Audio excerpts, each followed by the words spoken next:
unfinished business. When I ran 8 years ago, I drove around the state in a school bus that said, "Make college affordable." And I'm really proud of the fact that I've had some success in doing that. But there's still a lot more to be done. I've successfully championed the Go Blue Guarantee, which is our promise to give free tuition for Michigan students from families with household incomes less than $65,000. We've also reduced net tuition for students from families with household incomes less than $120,000 by 21% since I was elected. There are priorities that I want to continue to advance around climate change, around social injustice, and any other number of issues that are frankly unforeseeable right now. When I was thinking about this a year ago, I realized that I still feel just as passionate about education as I always have. There's no difference between now and before I started my first term. Both my parents were college professors. I attended University of Michigan, so I'm very committed to the institution. And my parents taught me that higher education is really the way to sort of equalize things, to learn more, to be your best self. They used to say that no one can ever take away what you've learned. No one can ever take away things that are in your head. And I really believe that. Well, I decided to run for the Board of Regents because I feel like I have a lot I can give to the university. I have 2 different degrees from the university. I've been very active with them as an alum. I've helped support scholarships and done lots of other alumni events. And I think that and I'm a co-owner of a small business as well. Mm-hmm. I think my experience is the kind of thing that the board needs. Right now, you have a real imbalance on that board from a Dem-Republican perspective, and I think that I could help bring balance back to that board and those discussions. And the experience, knowledge I have is something that would be really a good addition to that table. Let me just say this, that when I saw the tuition increase of 1.9%, I was angered by that. And I thought it was insensitive, unconscionable that they would raise the tuition in the middle of a pandemic. Let me just say that. And if I'm elected, the first thing I'll do is ask for a rollback and a freeze of tuition. And you can quote me on that. But let's go back to why I'm running. This goes back, maybe 35, 40 years. That professionally, I'm an investment advisor dealing with foundations, endowments, families. And I started out helping a lot of families finance college education in the 1980s. It was very easy to do. College was reasonably priced. It was very predictable what the inflation rate would be, and my investment return could always be as much or more than the inflation rate. I graduated from the University of Michigan Dearborn with a finance degree, and shortly after college, I began an investment practice that I'm still at today, some 38 years later. So in the 80s, it was easy. It got more difficult in the 90s, and I couldn't do it in the early 2000s. So, what I found is a lot of people were compromising. They weren't going. They'd go to lesser institutions that offered them a little bit of money. I think that the cost of higher education, we're in crisis in this country, especially on the Michigan campus. If, the folks who are very wealthy always seem to do okay. They can get by. A lot of the folks that are financially challenged from lower socioeconomic groups, once again, they seem to have a lot of aid, but it's the people in the middle of the bell curve. And so I care deeply about and am extremely sensitive to the concerns and fears and anxieties of this community also about the impact of 50,000 students roughly returning to campus. For me, what was most important were a few things. One is the reality that, and we learned this from our experience back in the winter, in March this past year,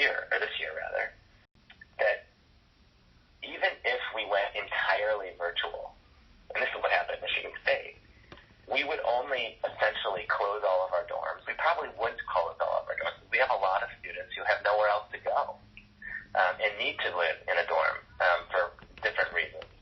But let's just assume we close all of our dorms. We would just go from roughly having 50,000 students in Ann Arbor to about 40, I'm going to be very rough here with the numbers, down to 40,000 students. And those students would all be off campus. There'd be zero real meaningful engagement with them in any way.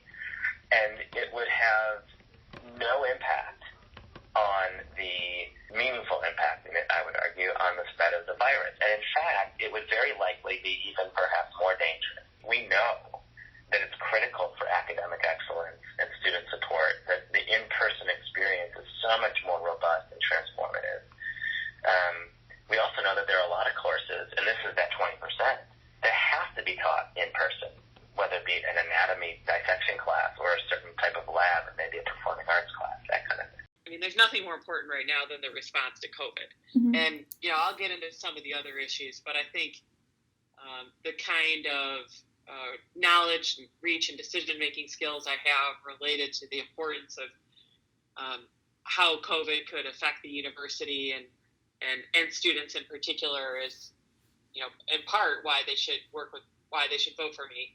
I have, certainly dealt with a lot of very stressful situations in my career as an advocate and as a business owner, and certainly this is something I feel could provide a lot of good direction. So I think there's nothing more important than being able to get students back to, stay in schools, not just back to school, stay in school safely, be able to handle this disease and be able to get a high quality education as much in person as possible. Students are spending a lot of money to get that education, and they never really plan to get it all remotely. There need to be in-person learning opportunities in a way that can be done safely for everybody. The value, students need to get the value for their tuition here, and it's hugely important right now that universities figure out how to do this. If they don't, there's going to be long-term, I think, impact on University of Michigan and other universities that could really undermine their brand and degrade their ability to attract students from here and from around the world. Universities that get this right are going to reap dividends for a long time. Universities that get this wrong are going to really lose out, I think. I think that Chancellor Grasso and Chancellor Dutta are very invested in trying to make both the campuses their best.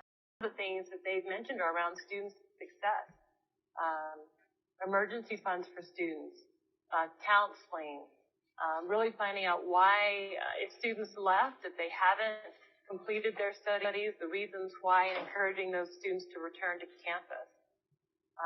Putting in new programs like the School of Technology at U of M Flint, building on some things that were happening before at U of M Dearborn, the joint program between the engineering school there and the engineering school in Ann Arbor, the new assistant program at U of M Flint, some things that had already been started, but we're going to continue. And so I think with that the regents have decided that we're going to focus on this 3-campus strategy. And in addition to having the regential committee that's going to really be able to follow it and track it, we have asked the leadership teams there to let us know what they need, and then we're going to see if we can try to get those things for it. I've been a supporter of the Dearborn campus since I graduated in 1979. And the Dearborn campus, they've added buildings, they've added curriculum, they've added professors. There's even dorms now. They have dorms of about 450 students. Very exciting. And when I was there, I started the annual fund with some other students where we raised money for special projects. That grew to the point where we turned it over to the professional fundraisers. And today it's a very successful fund. And I've gone over there. I've known every chancellor that's come through there since the 70s and gotten to know. The new one I don't know too well. I've met him once, so we'll get to know each other better. It's very easy for someone to come from Ann Arbor to Dearborn, but very difficult for somebody from Dearborn to go to Ann Arbor. That's got to change. Those campuses are essential to the future of our university, and